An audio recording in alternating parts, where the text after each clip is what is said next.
Bismillahirrahmanirrahim. Assalamualaikum warahmatullahi wabarakatuh. Apa kabarnya hari ini anak-anakku sekalian? Alhamdulillah, luar biasa. Allahu Akbar.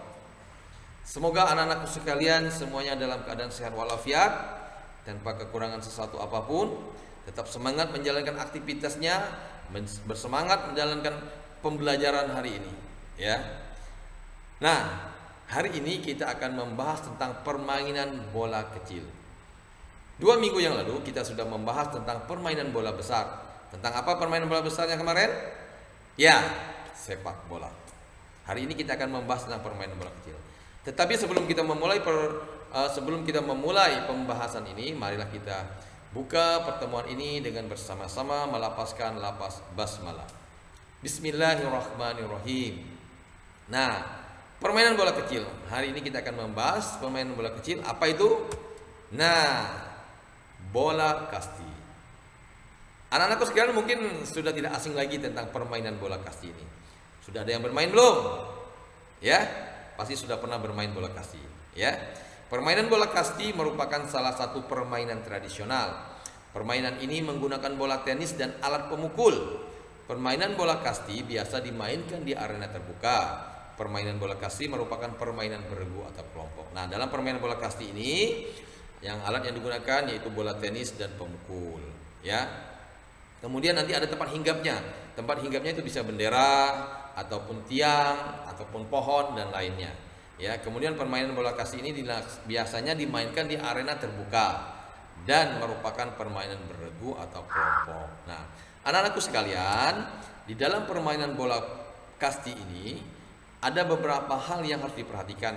Yang di sini kita akan membahas tentang variasi gerak dasar lokomotor. Artinya variasi gerak dasar berpindah, ya, dengan kombinasi gerak dasar manipulatif. Dalam permainan bola kasti, setiap kelompok memiliki tugas yang berbeda-beda. Kelompok pemukul bertugas untuk sampai ke tempat hinggap dengan selamat, sedangkan kelompok penjaga bertugas mematikan langkah kelompok pemukul. Nah, dalam permainan bola kasti ini ada 2 kelompok, ya. Pertama kelompok pemukul, yang kedua adalah kelompok penjaga. Tugas kelompok pemukul ini apa? Ketika dia sudah selesai memukul, dia harus lari secepat mungkin ke tempat hinggapnya dengan selamat. Jangan sampai dia dilempari oleh kelompok penjaga. Nah, kelompok penjaga ini tugasnya mematikan langkah kelompok pemukul. Dengan cara apa? Ketika kelompok pemukul sudah memukul bola, dia harus bisa menangkap bolanya secepat mungkin. Kemudian dia bisa melemparkan ke lawan atau mengoparkan ke kawan yang lebih dekat dengan musuh. Ya, artinya ketika dapat bola, bagaimana caranya bola itu mengenai musuh. Ya, kalau kita laksanakan. Nah, kedua kelompok tersebut membutuhkan variasi dan kombinasi gerak untuk mendukung permainannya. Adapun beberapa variasi dan kombinasi gerakannya sebagai berikut. Nah, dalam permainan bola kasti itu yang diperhatikan adalah variasi lari dengan kombinasi lemparan. Artinya variasi lari, bagaimana kita lari kemudian dikombinasikan dengan lemparan. Ya. Pemain kelompok pemukul akan berlari cepat menuju tempat hinggap agar aman. Oleh karena itu, kamu sebagai kelompok penjaga harus berlari cepat juga. Seringkali lawan tidak terkejar. Pada posisi ini, kamu dapat mengumpan bola ke arah teman yang lebih dekat dengan lawan.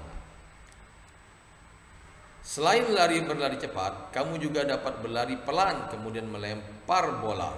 Tentu saja penggunaannya harus disesuaikan dengan kondisi permainan.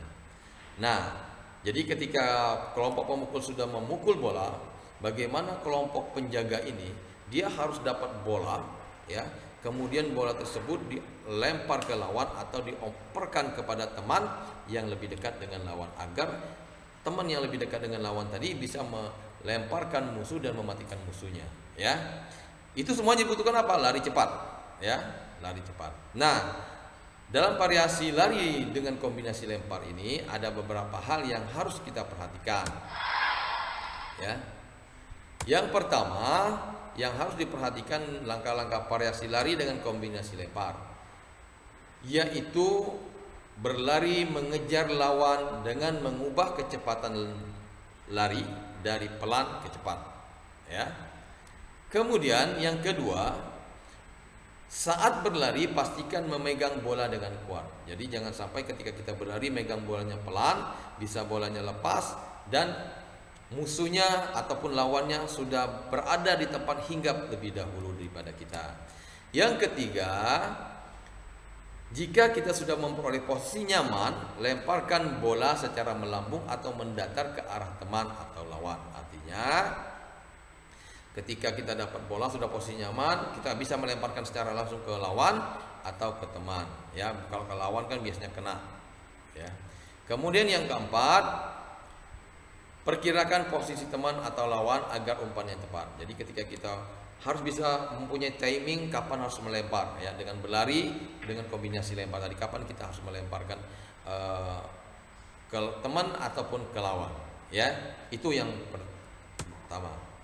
Kemudian yang kedua, variasi lari dengan kombinasi menangkap bola. Ini juga yang harus menjadi perhatikan terutama di kelompok penjaga, ya. Jadi variasi lari dengan kombinasi menangkap bola. Ini yang harus diperhatikan oleh kelompok penjaga. Menangkap bola dilakukan setelah teman mengumpan bola, ya. Jadi ada beberapa hal yang harus kita perhatikan. Jadi kadang-kadang teman sudah menangkap bola, kemudian temannya itu jauh posisinya dari musuh, dia bisa melemparkan kepada kita. Nah, ini yang harus kita perhatikan, ya. Jangan sampai nanti ketika teman yang harus diperhatikan oleh teman yang melempar bola tadi, ya. Nah, langkah-langkahnya variasi lari dengan kombinasi menangkap bola adalah sebagai berikut. Berlarilah ke depan, ke samping, ke belakang atau serong sesuai dengan arah datangnya bola. Jadi ketika tim pemukul memukul bola, kita bisa memperkirakan tim penjaga itu kemana arah larinya bola. Bisa ke depan, ke belakang, ke samping ataupun serong, ya. Yang kedua, larilah dengan kecepatan terlambat terlebih dahulu. Yang ketiga, tambah kecepatan lari sehingga semakin cepat. Dan yang keempat, setelah memperoleh posisi tepat, tangkap bola dengan kedua tangan. Nah, jadi artinya ketika musuh memukul bola, nah, harus kita tangkap bolanya dengan kedua tangan, bisa juga dengan satu tangan, ya. Itu merupakan variasi lari dengan kombinasi menangkap bola. Selanjutnya, variasi lari dan lompat. Nah, ini gabung dengan lari dan lompat dengan kombinasi menangkap bola, ya. Kamu juga dapat menangkap bola dengan melompat, ya. Melompat dilakukan jika bola melambung. Artinya, baik bola yang dilakukan oleh pemukul ataupun kawan ketika melambung, nah, kita bisa menangkapnya dengan cara melompat. Melompat dapat dilakukan dengan kaki kanan maupun kaki kiri. Nah, melompat, jadi ketika datangnya bola, kita bisa melompat tergantung dengan ketinggiannya bola. Ya, kadang-kadang kita tidak usah harus melompat juga, bisa kita menangkap bola. Tapi kalau bolanya terlalu tinggi, kita harus melompat. Ya. Kemudian, melompat dapat dilakukan saat posisi bola tinggi atau rendah. Sebelum melompat diawali dengan berlari sebagai awal tolakan kaki. Berlari dilakukan secara lambat dan cepat ke samping, ke depan, ke belakang dan serong tergantung arahnya bola, ya. Berikut langkah-langkah variasi lompat dengan kombinasi menangkap bola, ya. Yang pertama, perhatikan arah datangnya bola. Nah, itu yang harus sangat penting sekali, ya. Jangan sampai bolanya ke kanan kita lari ke kiri, ya, nggak nyambung nanti. Yang kedua, larilah ke arah bola dengan mengubah kecepatan dari lambat ke cepat, ya. Yang ketiga, larilah ke arah bola, bisa ke depan, belakang, samping maupun serong arah bolanya. Setelah posisi tepat, tolakan kaki kanan atau kiri. Artinya ketika posisinya sudah tepat nih, langsung melompat dengan tolakan baik kaki kanan ataupun kaki kiri, ya. Tangkap bola dengan satu atau dua tangan saat masih berada di udara. Artinya ini ketika bolanya lambung, ya, posisinya seperti itu. Nah, seperti contoh gambarnya seperti itu. Ya, mungkin itu anak-anakku sekalian untuk pembahasan tentang bola kasih untuk permainan bola kecil. Memang harusnya kita lebih praktek, lebih enak ya. Kalau hanya teori kayaknya mungkin anak-anak belum bisa membayangkan seperti apa variasi lari lompatnya, variasi menangkap bolanya dengan cara lari, melompat dan lain-lainnya ya. Tapi ini merupakan pembelajaran awal. Insya Allah nanti kalau kita sudah normal seperti mana biasanya bisa kita praktekkan di lapangan ya. Itu saja mungkin yang dapat Bapak sampaikan ya. Mohon maaf atas kekurangan. Kita tutup pertemuan ini dengan sama-sama melapaskan lapas hamdalah. Alhamdulillahirabbil alamin. Terima kasih. Billahi taufiq wal hidayah. Assalamualaikum warahmatullahi wabarakatuh.